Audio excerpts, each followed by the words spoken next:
Irmãos, nós vamos abrir as Escrituras no livro de Êxodo, capítulo 19.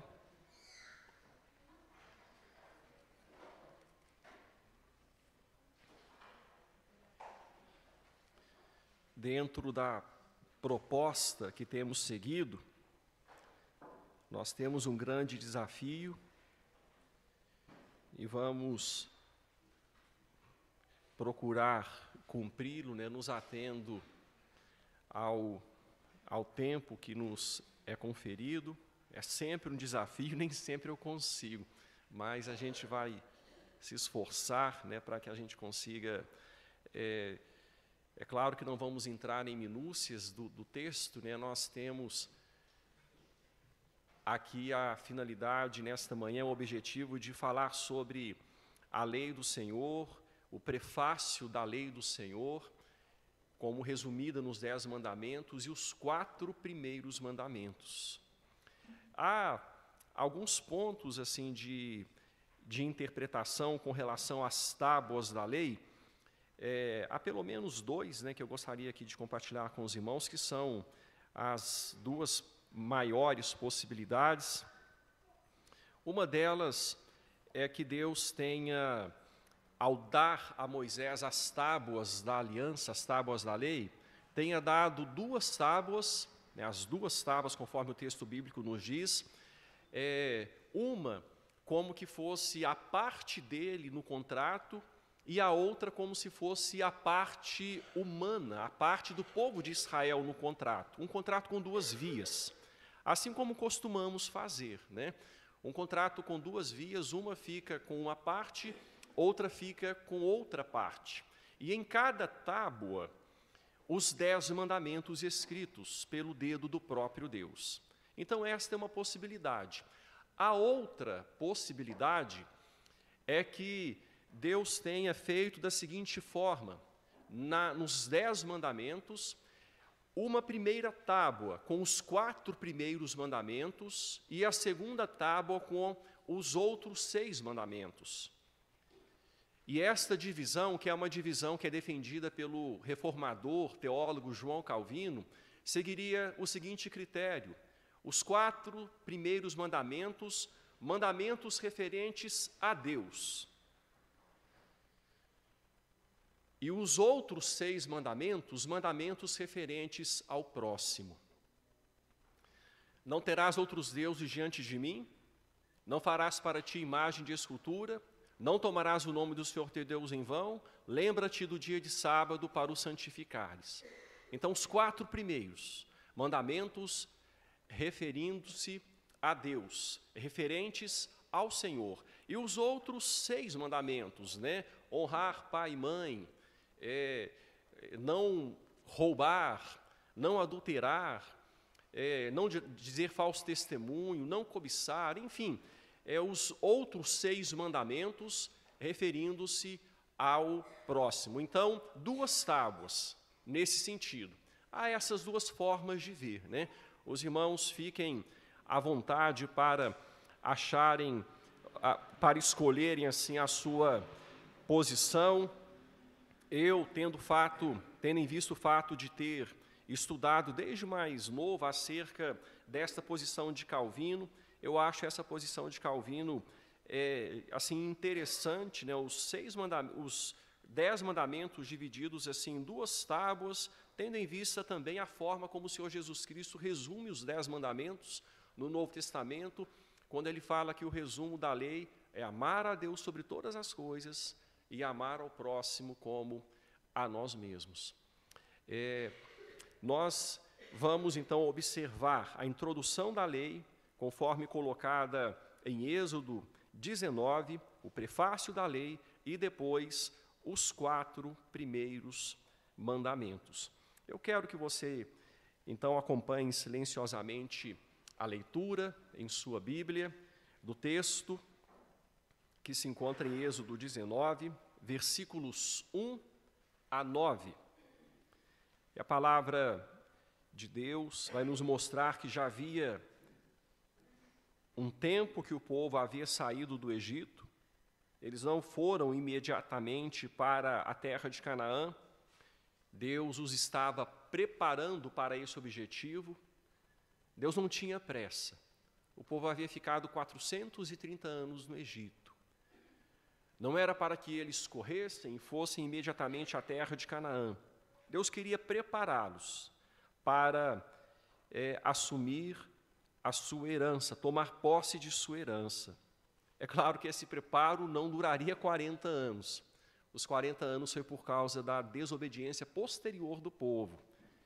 E toda uma geração precisou ser morta no deserto, conforme o texto na sequência vai dizer, vai nos mostrar.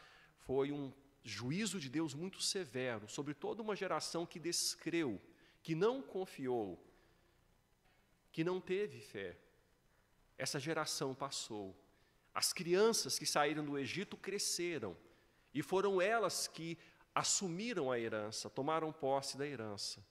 Mas toda uma geração, com exceção de 2 homens, Josué e Calebe, pereceu no deserto. E o texto de Hebreus nos diz, que os seus corpos ficaram estendidos no deserto.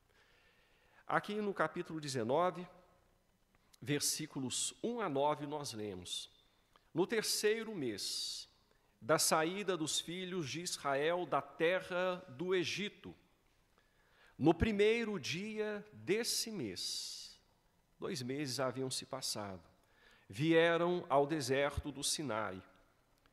Tendo partido de Refidim, vieram ao deserto do Sinai, no qual se acamparam. Ali, pois, se acampou Israel em frente do monte. Subiu Moisés a Deus, e do monte o Senhor o chamou e lhe disse: assim falarás à casa de Jacó, e anunciarás aos filhos de Israel: tendes visto o que fiz aos egípcios, como vos levei sobre asas de águia, e vos cheguei a mim. Agora, pois, se diligentemente ouvirdes a minha voz e guardardes a minha aliança, então sereis a minha propriedade peculiar dentre todos os povos, porque toda a terra é minha. Vós me sereis reino de sacerdotes e nação santa. São estas as palavras que falarás aos filhos de Israel. Veio Moisés, chamou os anciãos do povo e expôs diante deles todas estas palavras que o Senhor lhe havia ordenado. Então o povo respondeu a uma: tudo que o Senhor falou, faremos.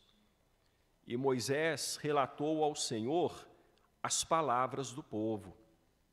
Disse o Senhor a Moisés: eis que virei a ti numa nuvem escura, para que o povo ouça quando eu falar contigo, e para que também creiam sempre em ti, porque Moisés tinha anunciado as palavras do seu povo ao Senhor.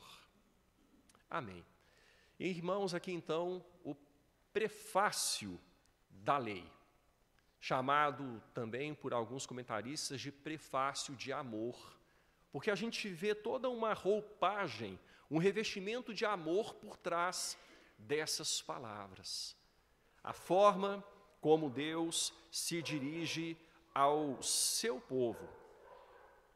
Como foi ressaltado na semana passada, Deus estava iniciando o estabelecimento do seu governo teocrático sobre o seu povo escolhido. Nação santa, separada, propriedade exclusiva do Senhor.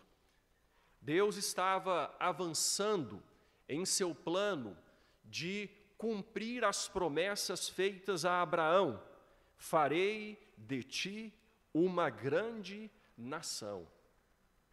Não seria mais uma multidão de pessoas, seria uma nação organizada, civilmente, politicamente, seria uma nação com um território, com um povo, seria uma verdadeira nação que representaria a Deus na face da terra.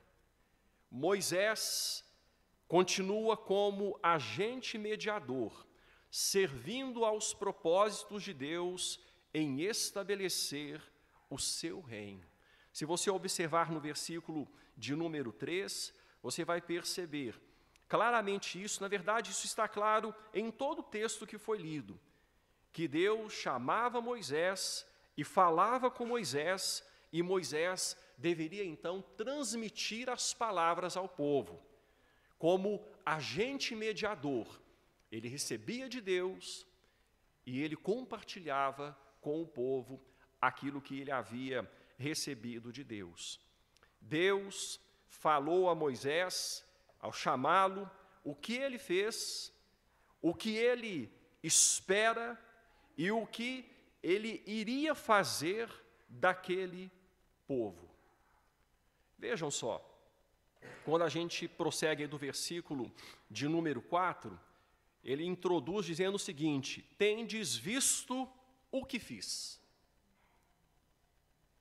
Ele rememora um passado recente, bem recente, havia acontecido há pouco tempo. Há pouco mais de 2 meses. Na verdade, estava acontecendo, há pouco mais de 2 meses da saída propriamente dita, mas ali já no deserto eles estavam experimentando da mão de Deus. Quando Deus fez que o povo pudesse ter pão, quando Deus fez que o povo pudesse ter água, quando Deus estava agindo de formas maravilhosas para mostrar o seu poder, a sua glória diante do seu povo. Irmãos, e foi por isso que a incredulidade do povo foi tão mal vista aos olhos de Deus, e tão punimente, e tão severamente, melhor dizendo, punida. O povo que viu tudo que Deus fez, todas as obras feitas no Egito, as manifestações de juízo, os milagres no deserto, e de repente o povo descrê. Isso foi muito pesado aos olhos do Senhor. Mas aqui então Deus fala: olha, vocês têm visto o que eu fiz aos egípcios. Deus, ele ressalta o que ele fez. E tem uma parte muito interessante, uma analogia que é citada aí no versículo 4 também, quando o texto diz: como vos levei sobre asas de águia, e vos cheguei a mim. Esse chegar é trazer para perto. Como eu vos levei sobre asas de águia, e vos cheguei a mim. Fala do privilégio da intimidade. Fala do privilégio de ser aproximado do Senhor. Tem um salmo que diz estas palavras de outra forma, quando o salmista diz: bem-aventurado aquele a quem escolhes e aproximas de ti. Parece que é o salmo de número 64. Bem-aventurado aquele a quem escolhes e aproximas de ti. Eu citei o salmo, deixa eu ver se eu encontro aqui a referência. Sim, é o Salmo 65, versículo 4. Salmo 65, versículo 4. A bem-aventurança de ser aproximado de Deus. Irmãos, e a analogia da águia é quando o texto diz que Deus os levou sobre asas de águia, é aquela figura que nós conhecemos de quando a águia está ensinando os seus filhos ou seus filhotes a voar. A águia, depois de todo um processo já previamente acontecido, numa última etapa, a águia pega os seus filhotes e os lança no ar, porque o ninho é confortável. ela tenta, de todas as formas, ver se, de alguma outra maneira, os filhotes saem por si só. Mas, não havendo esta situação, ela pega os seus filhotes e os lança no ar. E ali eles têm que se virar. Eles têm que começar a bater as asas, e tentar dar conta de voar. Só que as coisas não acontecem tão rápido. Os nossos filhos não aprendem a andar tão rápido, não é? A gente tem que pegá-los pela mão e conduzi-los. Mas a águia, então, depois de lançar os filhotes no ar, e os filhotes não conseguindo voar adequadamente, se colocam em queda livre, a águia faz um voo rasante, passa por debaixo deles e os ampara em suas asas. Eles caem sobre suas asas e ficam seguros ali, sobre asas da mãe, sobre as asas da águia. E é essa ideia que Deus coloca aqui. Vocês viram o que eu fiz aos egípcios, como vos levei sobre asas de águia. Eu estou ensinando vocês a voar. Eu estou ensinando vocês a ser um povo. Eu estou ensinando vocês a irem adiante. E eu vos cheguei a mim. Deus mostra o que Ele fez. Em seguida, Deus mostra o que Ele espera. Deus sempre espera algo de nós. Os pais esperam algo dos filhos. E Deus, como Pai, esperava isso de seus filhos. Os filhos que estavam aprendendo a voar, eles voariam seguros se aquilo que o texto diz na sequência fosse a realidade deles. Vejam só o versículo de número 5. Agora, pois, tendo em vista o que eu vos fiz, agora, pois, se diligentemente ouvirdes a minha voz e guardardes a minha aliança, então sereis a minha propriedade peculiar entre todos os povos, porque toda a terra é minha. Sim, pode falar, Frank.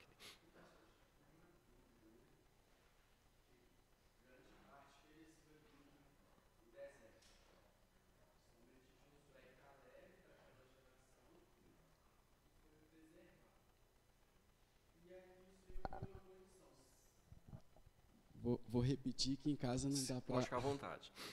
É só uma dúvida já, pastor. É porque aquela geração morreu no deserto e não entrou na terra prometida. Somente Josué e Caleb, né, que entraram. E aqui o Senhor coloca uma condição. Se né, diligentemente, aí aquela pergunta, né, difícil. Então, aquelas pessoas que pereceram, elas não eram predestinadas? Como que ficaria o entendimento, né? Porque Deus fez tudo para eles, né? Guiou, carregou como asas de águias, mas mesmo assim os seus corações estavam endurecidos, né? E resolveram adorar ali, a gente vai ver um bezerro de ouro, e a terra consome todo mundo, né? Aí fica essa pergunta, né? Sim. Ok, Franklin, é uma boa pergunta.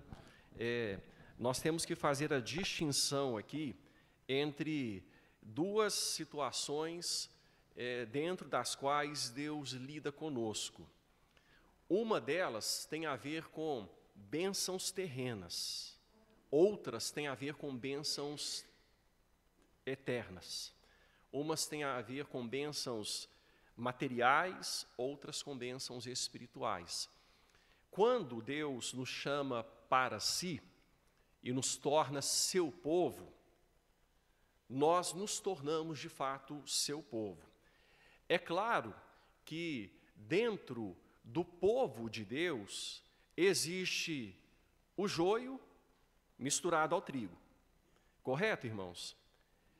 Então nós somos o povo de Deus aqui ou parte do povo de Deus aqui nesta cidade. Nos reunimos dentro da Igreja Presbiteriana de Ouro Branco. Dentro de nós, há a igreja invisível.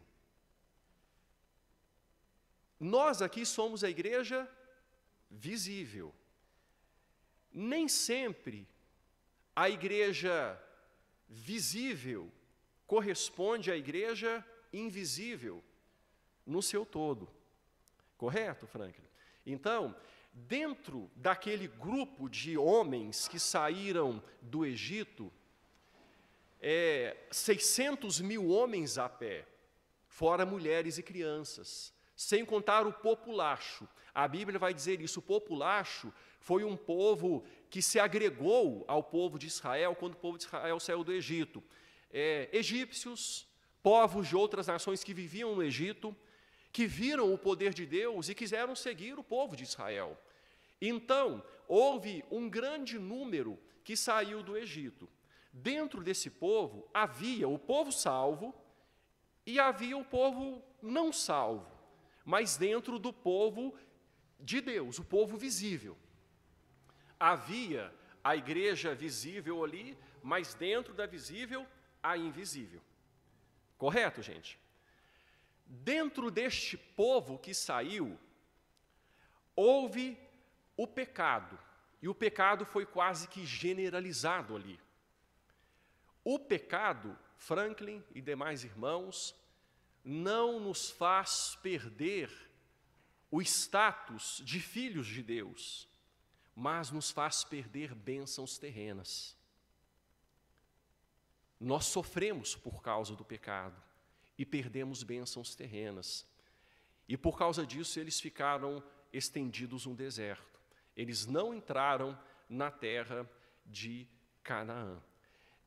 Aqueles que eram povo de Deus e perderam essas bênçãos terrenas, por causa do pecado, do severo juízo, morreram no deserto e tiveram a alma salva, e foram para o céu. Mas aqueles que morreram no deserto, e embora estivessem dentro do povo de Deus visível, mas não era parte do povo invisível, eles não foram salvos. Da mesma forma como acontece hoje com o Israel de Deus, o Novo Testamento, a Igreja de Deus. Deu para compreender, Frank? Como? E qual a parte que não?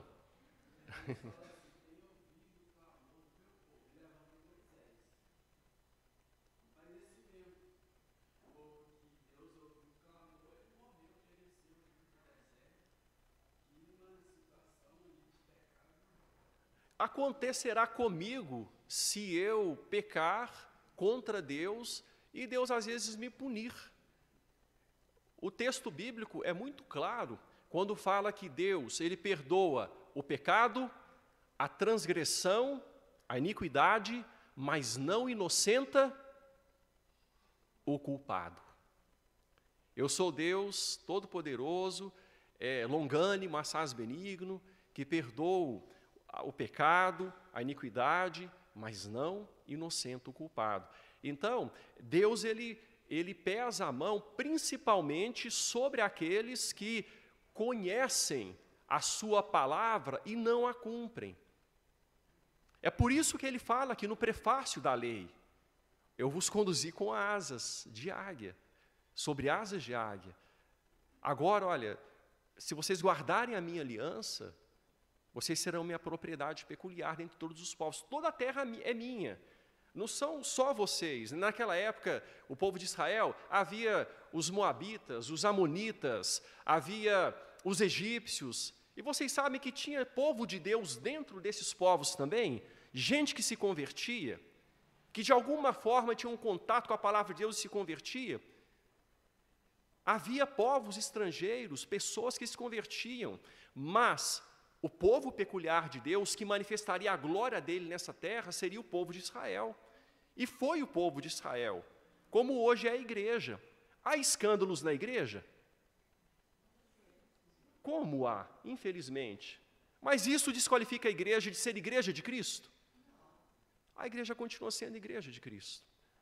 Os salvos irão para o céu. Agora, o joio no meio do trigo sempre aconteceu e sempre acontecerá. Está ali, porém, não será salvo, né? Acontece nesse sentido.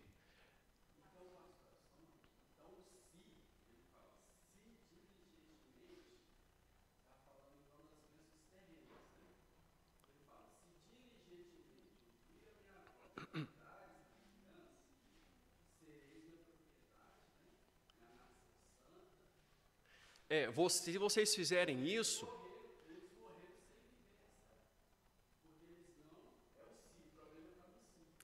o se está dizendo a respeito do cumprimento da promessa feita a Abraão, de eles serem bênção para todas as famílias da terra, de eles serem o resplendor da glória de Deus entre as nações. Então, vocês serão a minha propriedade peculiar, como eu prometi a Abraão. Eu farei de você uma grande nação, em ti serão abençoadas todas as famílias da terra. Então, vocês serão este povo para mim. E através de vocês, as nações verão a minha glória. Então, é nesse sentido, né, de cumprir o papel de povo pactuado, aliançado com Deus nesta terra.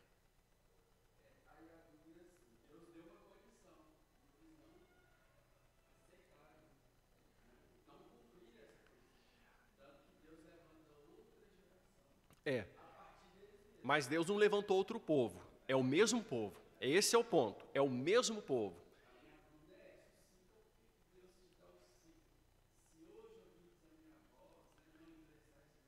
Ele está dando o si para hoje para a gente também, Frank. Enquanto a gente está estudando a palavra aqui, ele está dando o si para a gente também. Olha, eu estou dando para vocês aí o si, né, a vida ou a morte, a bênção e a maldição. Escolhe a vida para que viva tu e a tua descendência. Obedeça para que você seja abençoado. É esse o sentido, né? É esse o sentido. Agora, nem sempre o povo de Deus é obediente e vai levar chibatada se não for. Mas, se é povo de Deus, vai levar chibatada, mas não vai perder a salvação, não. É povo de Deus, já é povo. Entendeu? São essas duas dimensões que a gente tem que saber conciliar.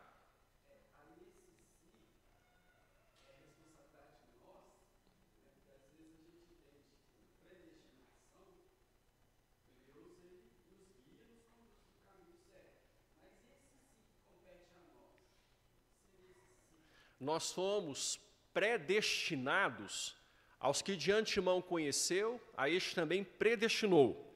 Aos que predestinou, a estes também chamou. Aos que chamou, a estes também justificou. Aos que justificou, como nós estamos estudando à noite, né? A estes também glorificou. Já estão glorificados aos olhos de Deus. É uma realidade certa. Esse si quer dizer o seguinte: o predestinado não é um robô programado. Vocês entendem isso, irmãos?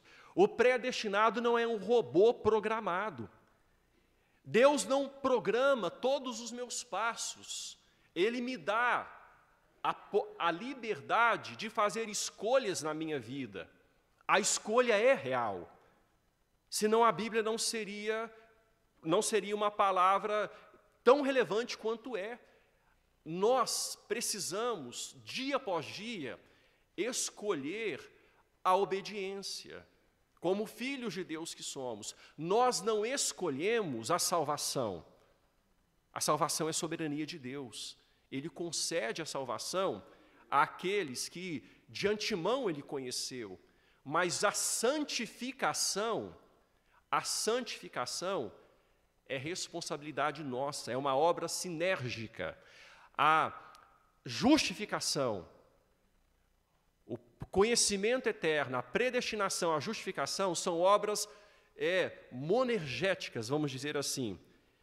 Mono, de Deus. A santificação é uma obra sinergética, sim, junto com Deus trabalha, eu trabalho também. Ele mata o corpo do pecado, como nós vamos ver nesta noite, e nós devemos oferecer os nossos membros como instrumentos de justiça para a glória de Deus, através da mortificação da carne, obedecendo ao Senhor. Ok?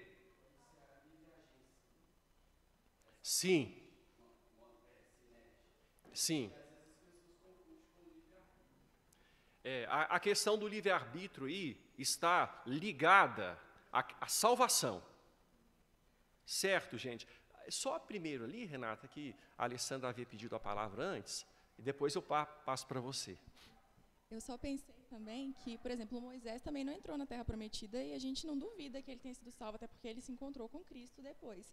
E por um erro dele, ele não teve acesso a isso que todas essas outras pessoas também não tiveram acesso, ele viu aquilo que ele ia perder. E a gente não duvida da salvação dele. A gente acredita que ele tenha sido salvo, ele se encontrou com Cristo, enfim. Então, ele perdeu a bênção de entrar na terra que ele conduziu o povo a conquistar. Então, a gente faz essa separação mesmo, porque ele só perdeu aquilo, ele não perdeu a estar com Cristo. E também eu acho que às vezes claro que era ótimo estar na Terra Prometida, mas melhor ainda é estar com Cristo. Com certeza. Então, apesar de ele ter perdido as bênçãos terrenas, aquilo que realmente importava, ele não tinha perdido, porque não é possível que seja perdido, porque quem assegura isso é o próprio Cristo. Então, porque eu acho que às vezes a gente também superestima o que a gente tem aqui e esquece que a terra era herança, mas Deus é a nossa maior herança também. Amém. Muito bom, Alessandra. É verdade. E Moisés, Deus falava, depois para a Renata, por favor, tá, William? A Renata, Deus falou de Moisés como amigo, né? Como amigo. Quando nós vamos ver essas partes das Escrituras, quando a gente avançar aqui, especialmente no livro de Números, um livro pesado. O livro de Números é um livro pesado. E essa pergunta, mais ou menos assim, eu acho que eu não sei se foi o Pedro ou a Isabela que me fizeram uma vez, não foi, Renata? Me mandaram um áudio, pastor, aí perguntaram de Moisés, se Moisés foi salvo e tal. Aí eu tive que responder teologicamente para o Pedro e para a Isabela as perguntas que eles fizeram, né? Mas então é essa discussão aqui. Deus falava assim, quando o povo começou a se rebelar contra Moisés, por que vocês estão falando contra Moisés? E Deus defendeu Moisés. Se há entre vós profeta, eu, o Senhor, a ele me faço revelar. Mas não é assim com o meu servo Moisés. Boca a boca falo com ele como alguém a seu amigo. Como é que vocês não temeram falar contra Moisés? Então Deus ressalta a grandeza de Moisés no sentido de ser um homem piedoso, um homem que amava a Deus. Mas esse mesmo homem piedoso que amava a Deus e que foi também elogiado por Deus como o homem mais manso que havia sobre a terra, manso no sentido de ser um homem que se rendia à vontade de Deus, é essa a ideia de mansidão bíblica. Os mansos herdarão a terra, não quer dizer manso os calmos, não. Os mansos, aqueles que se rendem ao governo de Deus, herdarão a terra. Então, Deus elogia Moisés, mas Deus puniu Moisés, porque num momento crítico, Moisés deixou de santificá-lo ali diante das águas de Meribá, de Massá, as águas da contenda, as águas daquele momento de tentação, de prova, aquele momento difícil. Moisés perdeu a cabeça, era para falar a rocha, que significava Cristo, e feriu a rocha que já havia sido ferida. E ali então Deus dá uma palavra séria de juízo contra Moisés. O ponto é o seguinte, que está lá em Lucas capítulo 12, a quem muito é dado, muito será cobrado. Gente, Moisés era chamado para a tenda da congregação, Deus se revelava a Moisés. Era chamado ao monte, Deus falava com Moisés boca a boca, quando como um homem fala a seu amigo. E de repente Moisés ali perde a cabeça. Muito foi dado a Moisés, muito foi cobrado a Moisés. Mas lá na transfiguração, Moisés fala a respeito da glória do Senhor Jesus, como que confortando o Senhor Jesus ali naquele monte, dizendo sobre a dificuldade que ele passaria na crucificação, mas as glórias que viriam após. Bom, vamos lá, Renata, pode ir. O pastor, eu pensei também mais ou menos igual a Alessandra, e pensei nesse exemplo, que eu acho também que dá para a gente pensar. Davi, né, que Jesus é chamado filho de Davi, né, está nos Heróis da Fé, ninguém tem dúvida da salvação. Quando ele pecou, né, com Betsaba, o filho dele morreu. Então, ele também teve a justiça. Eu fico pensando assim, não foi a morte dele, mas tem coisa pior que você perder um filho. Então, assim, a consequência dele, né, eu imagino, assim, na posição de Davi, preferiria eu morrer do que perder meu filho por algo que eu cometi errado, né? Então, assim, foi uma justiça, né, por causa de um ato errado que ele teve também, que não glorificou a Deus, ele teve a consequência, mas também, de toda forma, a gente sabe que ele continuou caminhando com Deus e teve a salvação, porque era um escolhido, né? Uhum. Exatamente, Renata. Muito bom. Um outro exemplo, né, que mostra para a gente do juízo de Deus. E a quem muito é dado, mais uma vez, muito será cobrado. Davi, chamado de homem segundo o coração de Deus. O filho morreu, né? E depois ele perdeu mais filhos. Ele perdeu Aminon.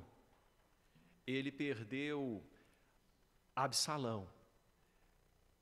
Aquela palavra que Natã falou para ele e que ele deu o juízo, quando ele disse assim, olha, esse homem que fez isso deve morrer e pela cordeirinha pagar 3, 4 vezes mais. E ele pagou. Morreu o filho de Batseba, morreu Aminon, morreu Absalão.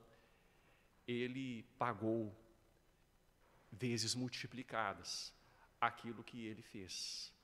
E o texto ainda diz, e por causa disso que você fez, Davi, você deu motivo para que os inimigos do Senhor blasfemassem do nome do Senhor, filho que te nasceu morrerá, e a espada jamais sairá da tua casa.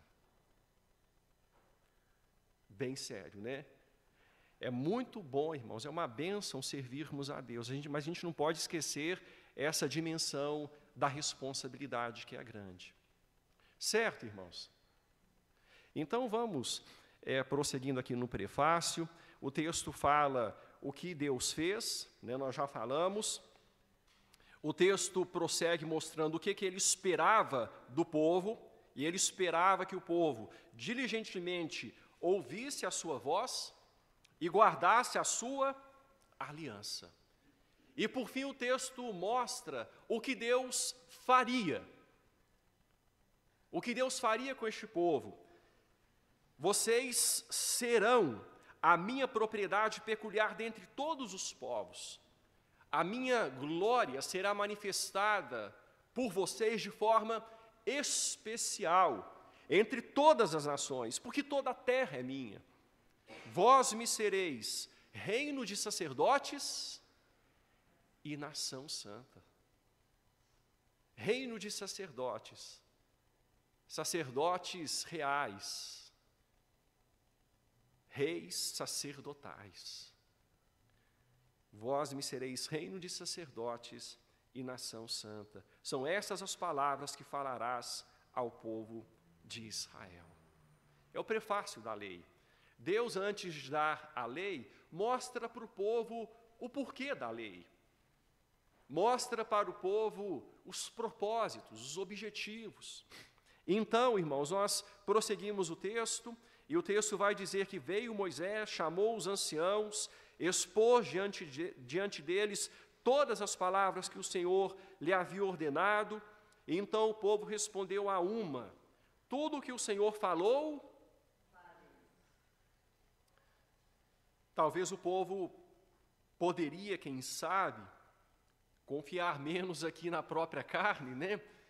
E, ao invés de responder tão rapidamente, poderia dizer: Senhor, tenha misericórdia de nós, ajuda-nos, nós queremos dar conta, nós queremos dar conta.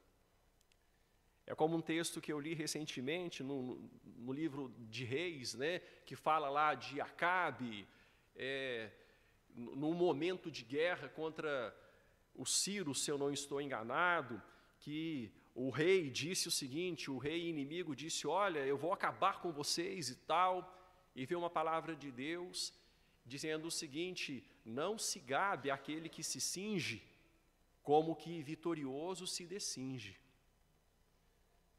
Em outras palavras, olha, calma, você que está vestindo a armadura para a guerra, não se gabe da vitória. Igual um guerreiro que depois de voltar da guerra vitorioso, tira a sua armadura.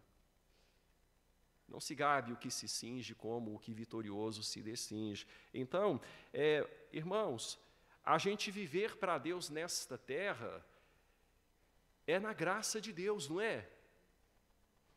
É na graça de Deus. É clamando misericórdia todo dia ao Senhor e falar: Deus, mais um dia o Senhor está me dando, me ajuda a honrar o Senhor nesse dia. Me ajuda, Senhor, tenha misericórdia de mim, seja propício a mim, pecador, de modo que neste dia eu consiga glorificar o Senhor diante dos desafios que a vida me apresentará. E quem sabe quais os desafios que a vida nos apresentará a cada dia que começa. A gente não sabe, não é, irmãos?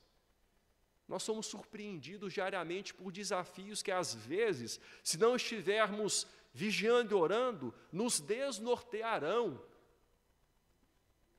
nos desorientarão, nos farão perder o leste, perder o norte, e nos levarão a pecar contra Deus.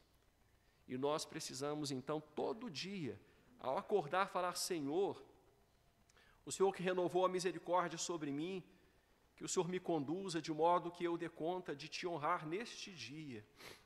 O povo falou: olha, tudo que o Senhor falou, faremos, mas não é na força da carne, é na força do Espírito. Aí o texto diz: Moisés relatou as palavras do povo ao Senhor. Disse o Senhor a Moisés: eis que virei a ti numa nuvem escura, para que o povo ouça quando eu falar contigo, e para que também creiam sempre em mim. Eu vou chegar, Moisés, até você, e o povo vai ver, através do sentido da visão, o povo vai ver que eu estou presente. Quando eu chegar, vai ser numa nuvem diferente, uma nuvem escura. Essa nuvem vai chegar, vai pousar sobre o monte, e o povo vai ver. Irmãos, aí a continuação do texto é muito forte, assim, a forma como o texto vai colocar, da presença de Deus, é uma forma muito forte, porque a presença de Deus é uma presença temerosa, no sentido, assim, de os nossos olhos mortais não podem contemplar a glória de Deus, não é? Sarça ardente no Sinai, o hino que nós cantamos, fogo em cima da Arca Santa, sarça ardente no Sinai, são figuras dessa glória. Se nos cega o sol ardente, quando visto em seu fulgor, quem contemplará aquele que do sol é criador? O povo estremeceu nas bases e chega a dizer assim: Moisés, fala para Deus que não precisa se mostrar para nós, não, nós vamos crer, que Ele se mostre só para você. Porque foi pavoroso. A grandeza de Deus é pavorosa no sentido assim, de ser um brilho muito intenso, uma força grande como o sol que brilha ao meio-dia e o qual não podemos encarar. Aí Deus fala, né, olha, tudo aqui no versículo de número 9, depois que o povo respondeu, porque Moisés tinha anunciado as palavras do seu povo ao Senhor.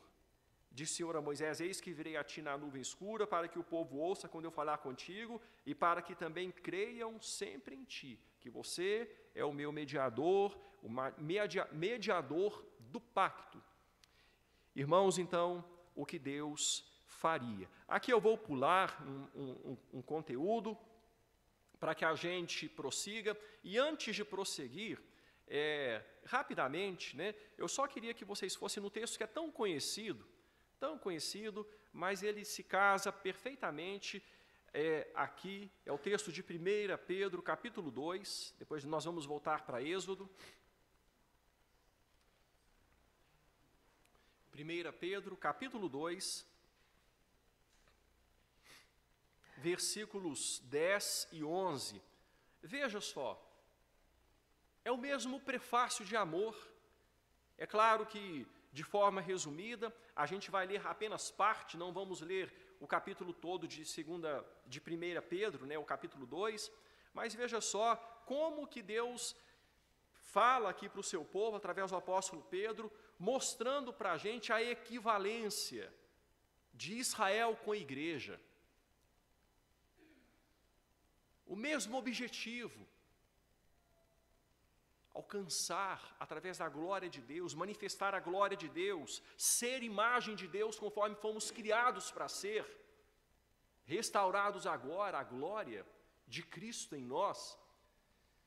Vamos ler juntos os versículos 9, 1 Pedro 2, versículos 9 e 10. Vós, porém, sois raça eleita, sacerdócio real, nação santa, povo de propriedade exclusiva de Deus, a fim de proclamardes as virtudes daquele que vos chamou das trevas para a sua maravilhosa luz. Vós, sim, que antes não erais povo, mas agora sois povo de Deus, que não tinhais alcançado misericórdia, mas agora alcançastes misericórdia. Não é, irmãos, o mesmo texto lá de Êxodo 19, com a mesma finalidade, com o mesmo objetivo, que a palavra de Deus coloca aqui no Novo Testamento, na Nova Aliança, agora não mais com Moisés, o mediador do pacto, o mediador que profetizou sobre o mediador, o grande profeta que viria depois dele, o Senhor Jesus Cristo. Todos esses foram sombra de Jesus. Moisés, Abraão, Noé, Davi, todos esses foram sombra. Brilharam um pouquinho, alguma faceta do caráter perfeito do Senhor Jesus Cristo, que agora na nova aliança, em si, une toda a parte necessária como agente pactual, ou todos os atributos necessários de profeta, de sacerdote, de rei. O mediador, a quem todos esses representavam no Antigo Testamento. Então, nós vamos, irmãos, entrar agora já nos 10 mandamentos. Depois, os irmãos, por favor, leiam em casa o texto bíblico que procede, que vai após o versículo 9, né, os versículos 10 até 25, antes de Deus manifestar aqui os 10 mandamentos. E quando nós chegamos em Êxodo 20, o texto diz: então falou Deus todas estas palavras: eu sou o Senhor teu Deus, que te tirei da terra do Egito, da casa de servidão. Eu sou o Senhor teu Deus, que te tirei da terra do Egito, da casa de servidão. Deus deixa claro que Ele é quem tem o direito de promulgar mandamentos e que é Ele a quem devemos obediência. Aí Calvino, interpretando este texto, diz assim, uma citação de João Calvino: além disso, ele evoca à mente quão gloriosamente manifestou sua força e seu poder quando ajudou os israelitas a conseguir o livramento da servidão de Faraó e dos egípcios. Como diariamente exibe o mesmo poder quando retira seus escolhidos, os verdadeiros israelitas, da servidão do pecado, figurada sob o nome Egito. Quando lhes solta as cadeias do diabo, o faraó espiritual, senhor dos egípcios, os que andam em suas próprias concupiscências. Então o texto mostrando aqui a equivalência, né, daquilo que foi feito lá com aquilo que Deus faz com cada pessoa que é escolhida por Ele para ser salva, que é tirado da escravidão, tirado do jugo de Faraó, do jugo do pecado. E vamos observar aqui os mandamentos, os 4 primeiros, e vamos passar, irmãos, bem assim panoramicamente sobre os mandamentos. O primeiro mandamento, então pegando ali a forma de interpretar de Calvino também, a primeira tábua, os 4 primeiros mandamentos, a primeira tábua, que tem a ver com os mandamentos que se referem a Deus, a nós e nosso relacionamento com Deus. Versículo de número 3, vamos ler juntos? Não terás outros deuses diante de mim. Não terás outros deuses diante de mim. Dentro do breve catecismo de Westminster, e aqui a gente vai seguir, tendo em vista a instrução do breve catecismo de Westminster, que nós há alguns anos estudamos com a igreja. Pergunta 46, que exige o primeiro mandamento? Resposta: o primeiro mandamento exige de nós conhecer e reconhecer a Deus como único Deus e verdadeiro nosso Deus, e como tal adorá-lo. Não terás outros deuses diante de mim. É o mandamento. O que esse mandamento exige? É claro que ele está aqui apresentado na forma negativa, né? Ele está dizendo o que não deve acontecer. Mas algo não deve acontecer, tendo em vista algo que previamente deve ser presente na nossa vida. E o que é que o mandamento, então, exige? Exige de nós conhecer e reconhecer a Deus como Deus único e verdadeiro, nosso Deus, e como tal adorá-lo. Então, para não ter outros deuses diante de Deus, nós precisamos tê-lo como o nosso Deus. Certo, irmãos? É a exigência do mandamento. E isso aqui é muito amplo, e isso aqui abarca toda a nossa vida, com tudo o que somos, com tudo o que temos. Se Ele é Deus, se Ele é Senhor, se nos submetemos a Ele como Deus sobre nós, não mais nossa vontade, mas a vontade de quem? Dele.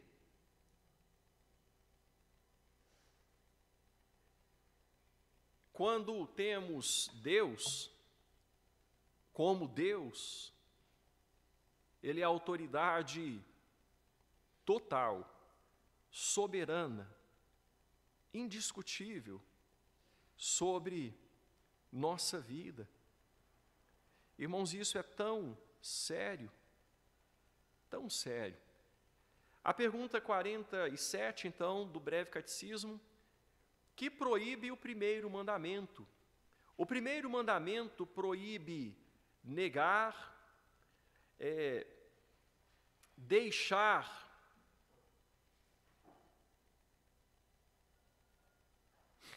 Tem irmão que tem aí na Bíblia de Genebra, você tem, Franklin, aí o breve catecismo? Quem tem, por favor, eu pedir ajuda, porque do jeito que está aqui eu não estou conseguindo ler não, irmãos.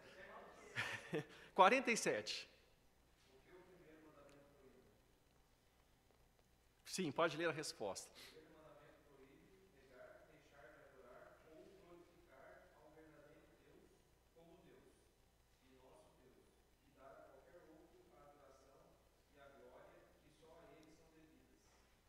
Ok, obrigado.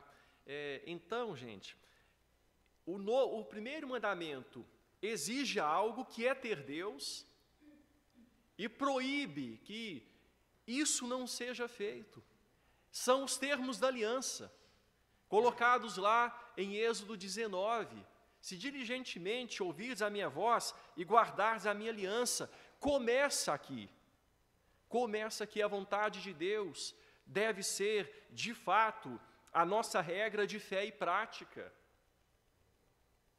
E se for necessário, irmãos, e quantas vezes será necessário isso? Quantas vezes? Nós vamos precisar crucificar a nossa vontade, crucificar aquilo que é desejo nosso, se confrontante com o desejo de Deus.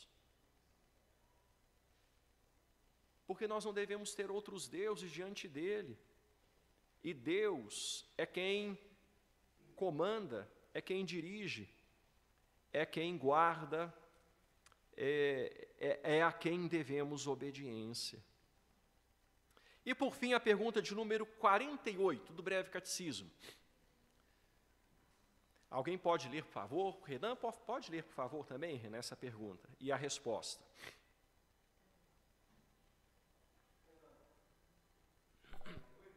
O William está levando o microfone.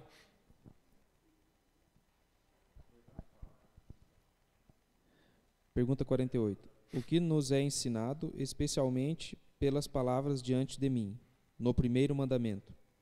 As palavras diante de mim, no primeiro mandamento, nos ensinam que Deus, que vê todas as coisas, toma conhecimento e muito se ofende do pecado de ter-se em seu lugar outro Deus.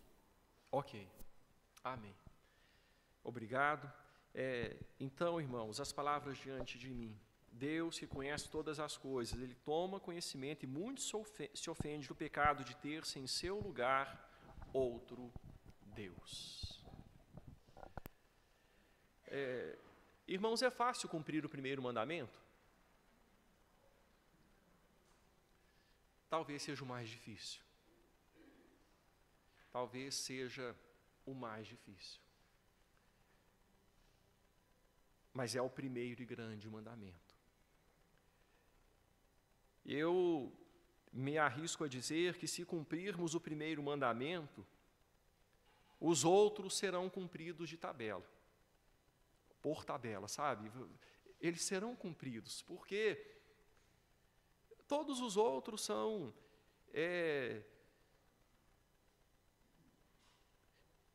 como que desdobramentos deste primeiro. Não terás outros deuses diante de mim. Eu sou o Deus de vocês. Vocês devem me reconhecer e me conhecer como Deus de vocês que eu sou. E vocês não devem ter diante de mim nenhum outro Deus.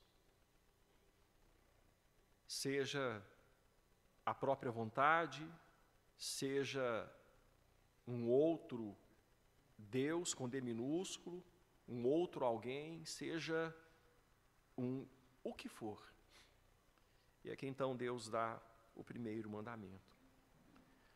Vamos, irmãos, prosseguir, passando para o segundo mandamento.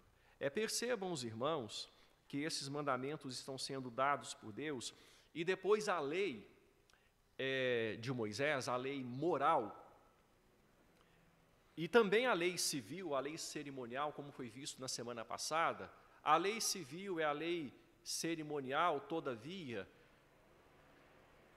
com base na lei moral, porém, com um tempo específico, para um momento específico, para uma situação histórica específica. A lei civil e a lei cerimonial. A lei moral, no seu âmbito maior, que rege a vida em épocas e circunstâncias diferentes, ela deve permanecer. Percebam, os irmãos, que Deus está dando essa lei no intuito de preparar o seu povo para ser aquilo que o povo havia sido chamado para ser.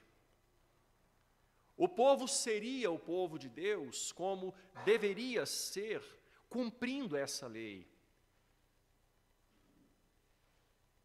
É uma necessidade. Tem que ser assim. Precisa ser assim. É causa-consequência para que o povo consiga cumprir aquilo que Deus espera do povo. É uma caminhada em santificação. É uma caminhada na qual o povo se prepararia para que Deus agisse por meio do povo. Vejam então, irmãos, o segundo mandamento está no versículo 4 até o versículo de número 6. Vamos fazer juntos também a leitura.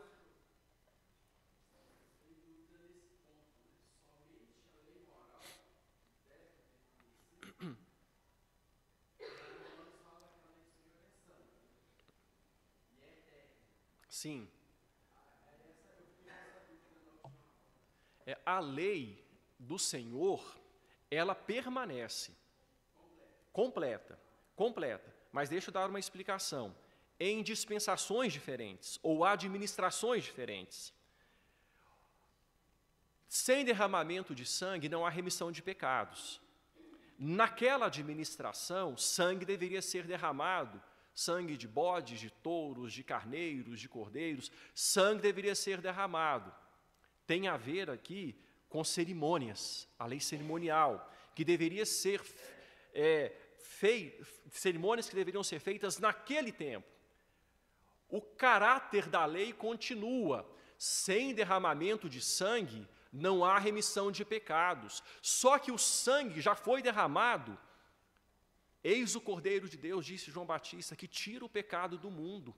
Então, o caráter da lei cerimonial permanece, mas nós não precisamos continuar matando e sacrificando animais, porque o Cordeiro de Deus já foi entregue. Entendeu, Franklin? É nesse sentido que a lei permanece, só que a cerimônia já foi feita. O seu efeito permanece.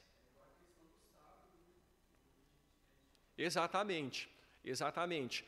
O caráter, o ânimo da lei, né, o caráter da lei, ele permanece, ele está presente. Só que em administrações diferentes. Cristo ressuscitou, né, como você disse, no primeiro dia, né, e tornou-se o dia do Senhor. A gente vê nos evangelhos que o povo começou a se reunir no primeiro dia, o dia do Senhor, reunidos com o objetivo de partir o pão. Lá em Apocalipse o texto vai dizer, no dia do Senhor, né, eu tive visões e tal. Então aí a lei permanece. E os princípios da lei civil também, se nós como povo de Deus vivenciarmos os princípios da lei civil, nós seremos cidadãos brasileiros da República Federativa do Brasil exemplares, se seguirmos os princípios da lei civil estabelecida por Deus aqui na sua revelação. Certo? Ok. Então, vamos para aqui os versículos 4, 5 e 6. Obrigado. Acho que se fosse o pastor Vitor, já estaria desidratado, né, irmãos?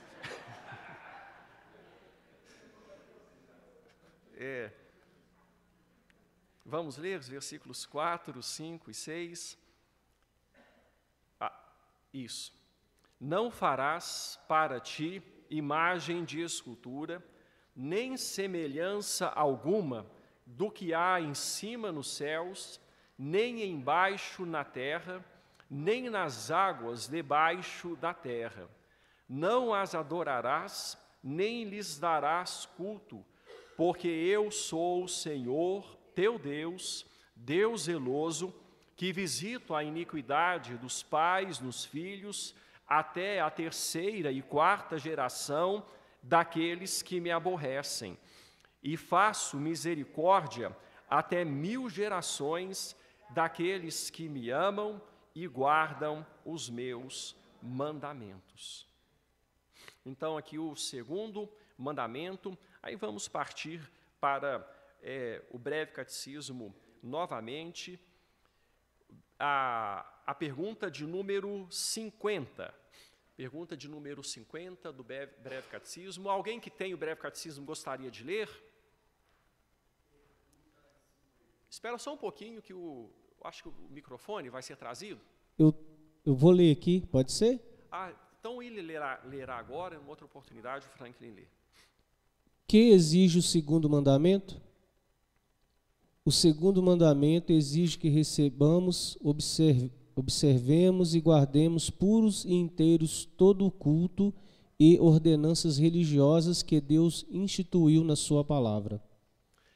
Irmãos, então percebam aqui o seguinte: muita coisa será dada aqui no livro de Êxodo, Levítico, Números, Deuteronômio.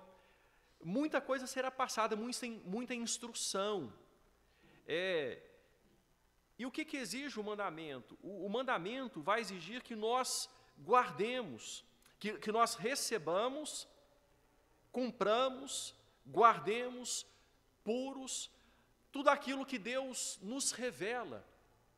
Todas as ordenanças, todas as instruções, todos os mandamentos.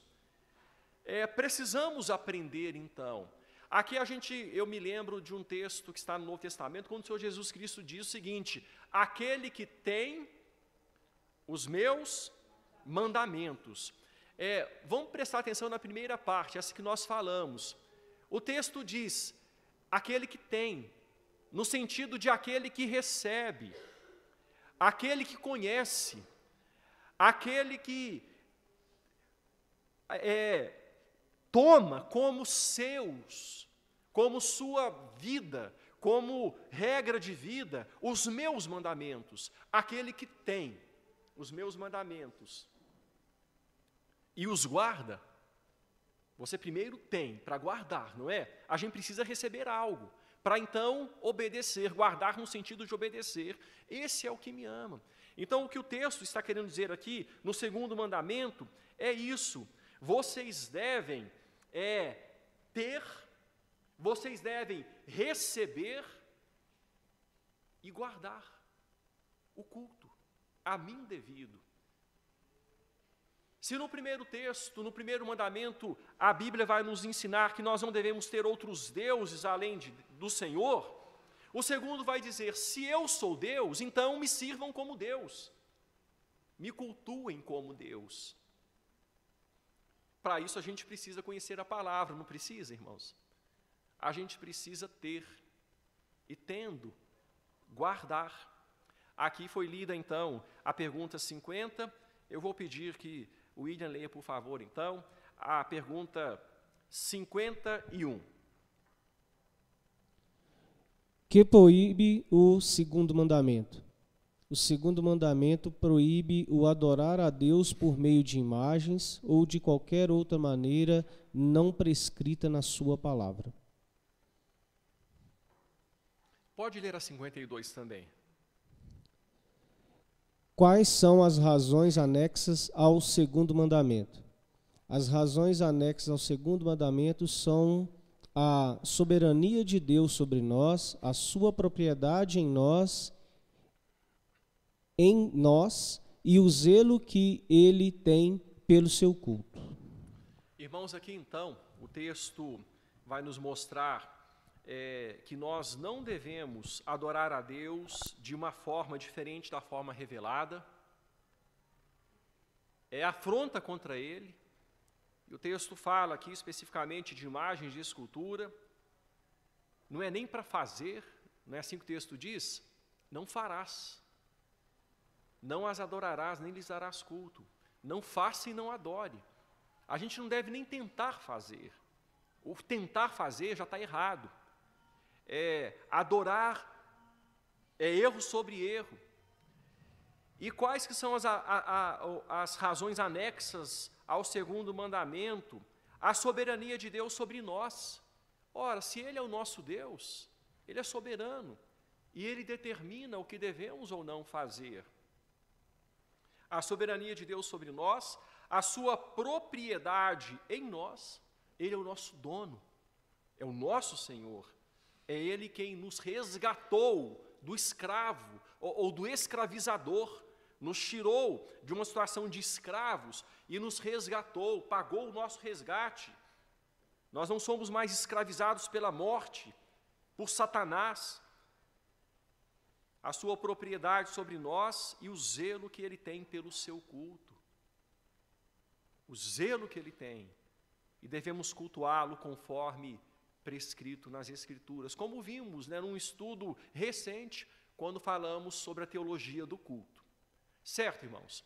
Vamos passar então adiante, por causa do nosso tempo, vamos prosseguir agora no terceiro mandamento. E rapidamente nós vamos passar e nós veremos aqui as perguntas 53, 54, 55 e 56. 53, 54, 55 e 56.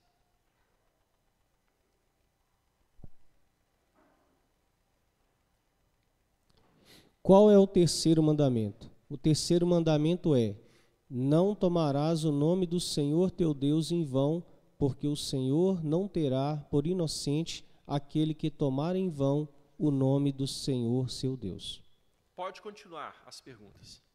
Que exige o terceiro mandamento? O terceiro mandamento exige o santo e reverente uso dos nomes, títulos, atributos, ordenanças, palavras e obras de Deus.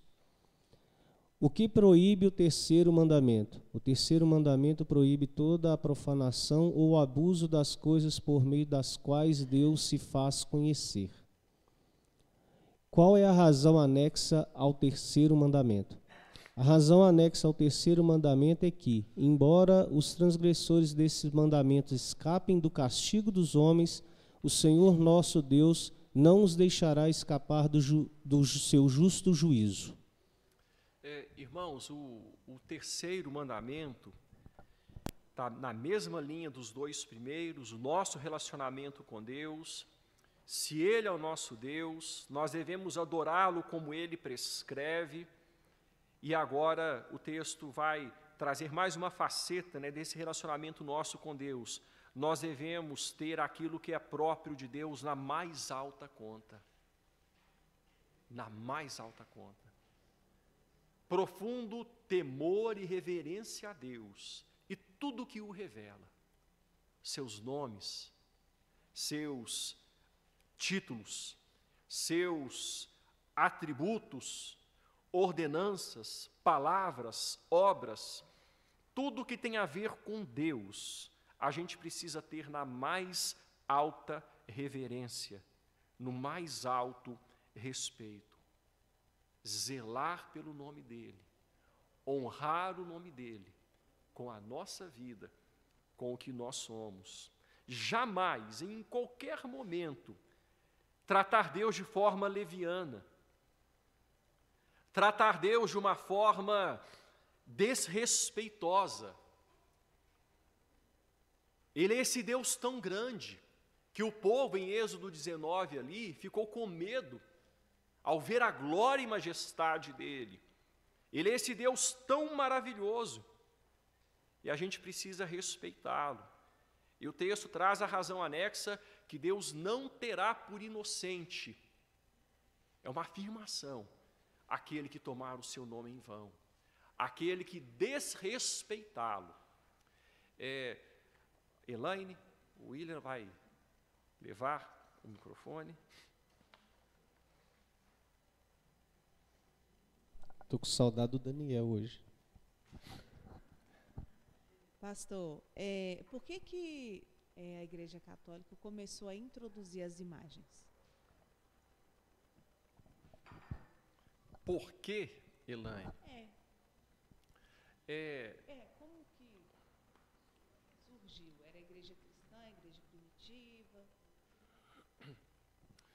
Elaine, a introdução das imagens começou a se dar de forma paulatina, de forma, assim, bem devagar, gradual. Não é uma invenção da Igreja Católica, é algo que existe desde sempre. O coração humano é um coração propenso a criar ídolos. Conforme João Calvino dizia, o coração do homem é uma fábrica de ídolos. E o homem, no seu desejo de autonomia, e veja só que a idolatria, ela reflete o desejo do homem de comandar até os seus próprios deuses. Porque os deuses que o homem faz são criados pelas mãos do próprio homem. Vocês já viram? É algo que está no coração do homem, algo que está no coração rebelde do homem, de querer comandar a sua própria vida, até os deuses que adora, confeccionando-os. Então, está dentro do coração do homem essa ideia de rebelião que nos remete lá à queda, de querer ser como Deus, mudar a ordem das coisas. Deus nos fez a sua imagem e semelhança. O homem quer fazer um Deus à sua imagem e semelhança.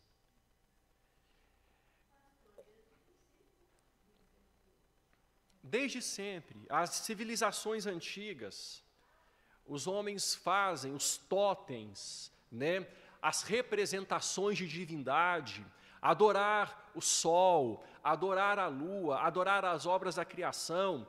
E Romanos começa batendo nisso e dizendo: o homem trocou a glória de Deus por aquilo que foi criado pelo próprio Deus. E isso é errado. Aí, o peso da igreja cristã ao fazer isso é porque a igreja cristã tem as orientações de Deus nas Escrituras. E a igreja cristã se diz igreja que segue as Escrituras. E como a igreja que segue as Escrituras vai contra as Escrituras, fazendo aquilo que Deus disse que não era para fazer? Então começou a acontecer aos poucos, Elaine, as deturpações, os dogmas quando se introduziu a questão papal, e a igreja começou aos poucos assim, a entronizar Maria, a declarar a Assunção Imaculada de Maria, e essas coisas foram acontecendo dessa forma. Tá bom?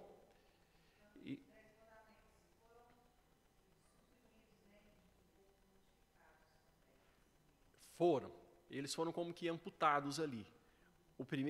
Esse mandamento foi tirado e o 10º mandamento foi dividido em 2.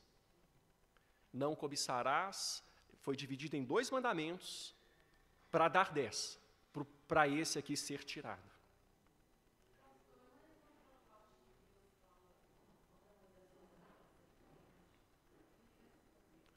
Isso não era idolatria, não era para adorar. E foi uma coisa específica que não foi originária da vontade do homem.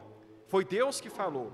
E Deus diz o seguinte: faça uma serpente, coloque-a sobre uma haste, e aquele que olhar para a serpente será curado.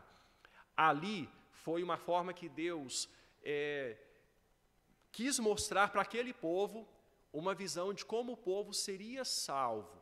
Assim como a serpente foi colocada na haste, o Filho de Deus será colocado na haste.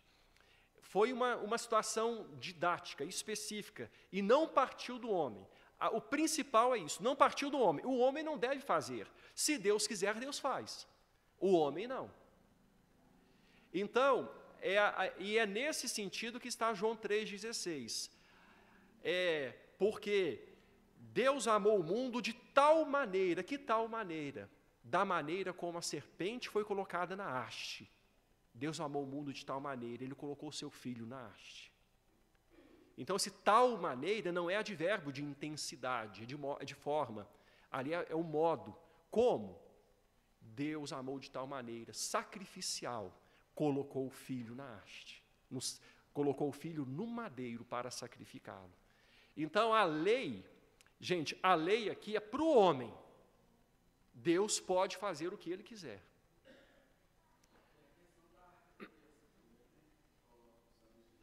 São querubins representativos da glória de Deus. Uma situação específica que Deus orientou.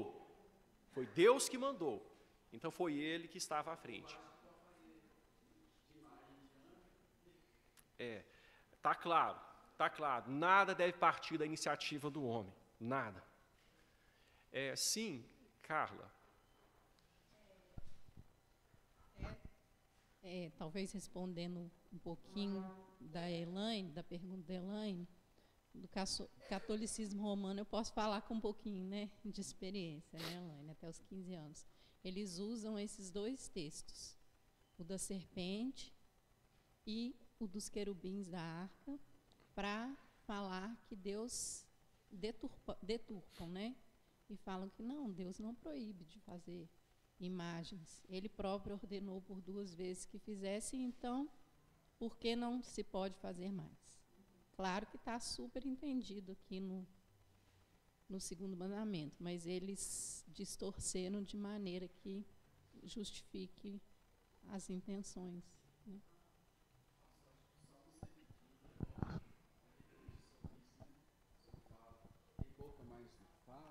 Sim, é um ensino vastamente explorado pela palavra de Deus, né?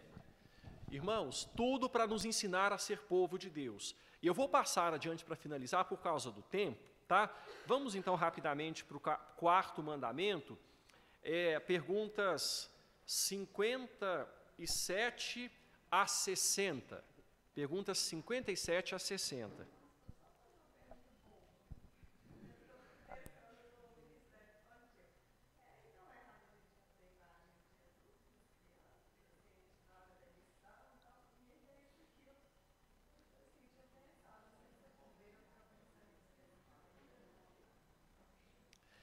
Há muito debate sobre isso, sabe, Renata? Há bastante debate. E, na verdade, a gente precisa de muito cuidado, porque, assim, eu já vi, por exemplo, crianças falando, olha ali Jesus e tal, e na verdade, é uma representação que é feita, e a gente até sabe, né, por pesquisas que são feitas a respeito de etnias, a respeito de características, a fisionomia do Senhor Jesus Cristo, muito possivelmente, é bem diferente daquilo que é retratado, né? Então, há bastante debate sobre isso. Tanto é que o símbolo da igreja, a gente precisa até atualizar o símbolo da igreja, foi mudado por causa de uma discussão nesse sentido, de representação, por causa da pomba. Então, a terceira pessoa da Trindade, né, o Espírito Santo, quando se representa através de uma figura. Houve muita discussão sobre isso num concílio e chegaram-se à conclusão, olha, é melhor que não haja a representação, por causa do conteúdo das Escrituras. Aí alguém pode pensar, mas isso não é possível. Mas é assim que começa, o caminho vai sendo aberto. Então há muita discussão e, preferencialmente, é bom que não haja representação, sabe? Em poucas palavras.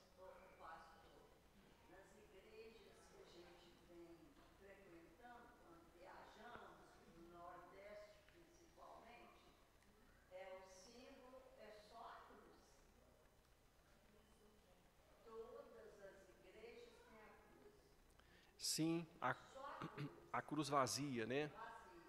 Uhum.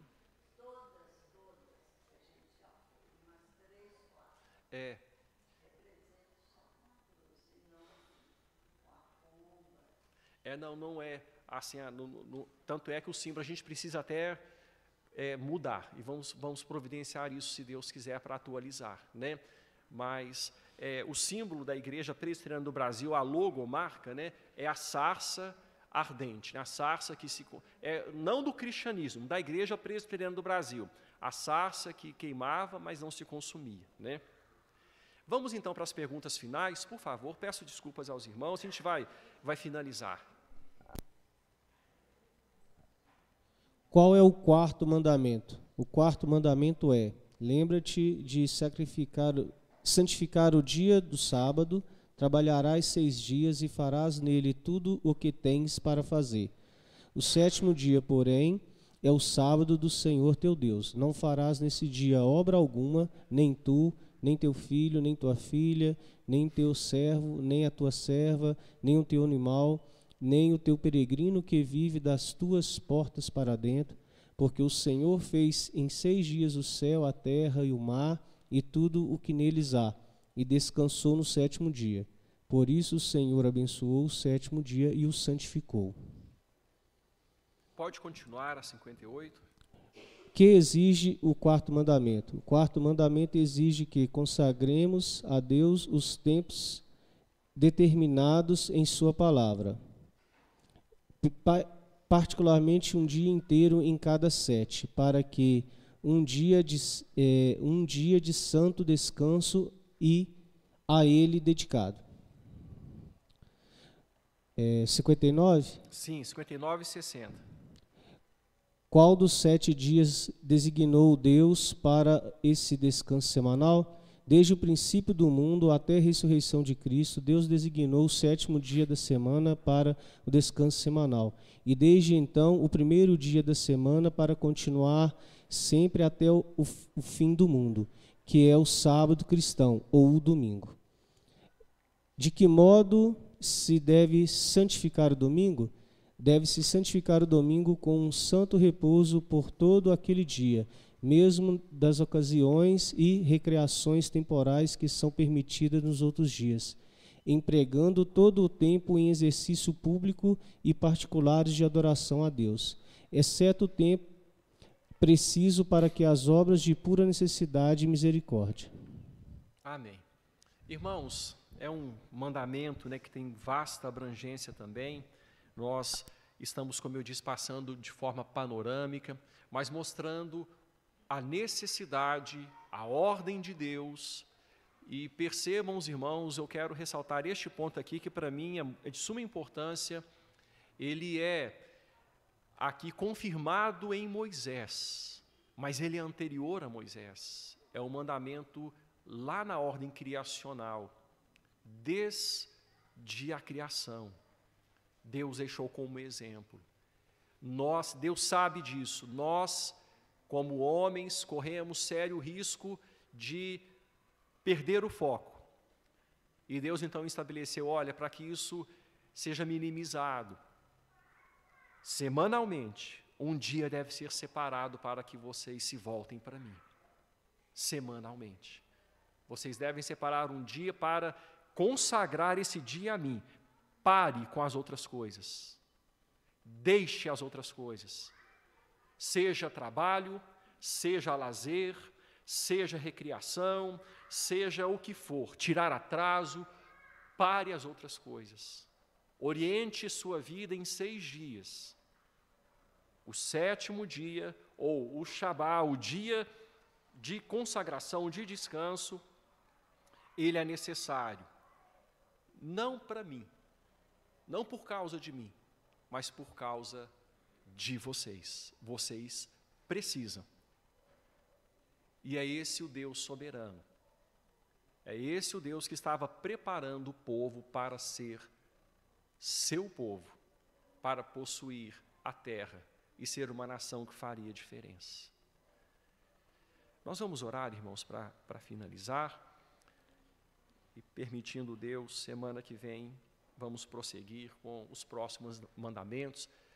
Agradeço a presença da Isabela, sempre bom receber a Isabela, né, representando a família aqui hoje, né, Isabela? Deus abençoe muito você e toda a sua família.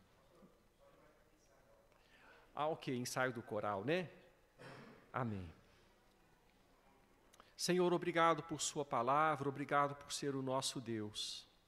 Ajuda-nos a fazer a nossa parte, para diligentemente ouvir a sua voz e guardar a sua aliança, para mostrar para o Senhor e para o mundo que nós somos o seu povo e nos alegramos por isso, valorizamos este privilégio. Obrigado, Senhor, por ser o nosso Deus, em nome de Jesus. Amém.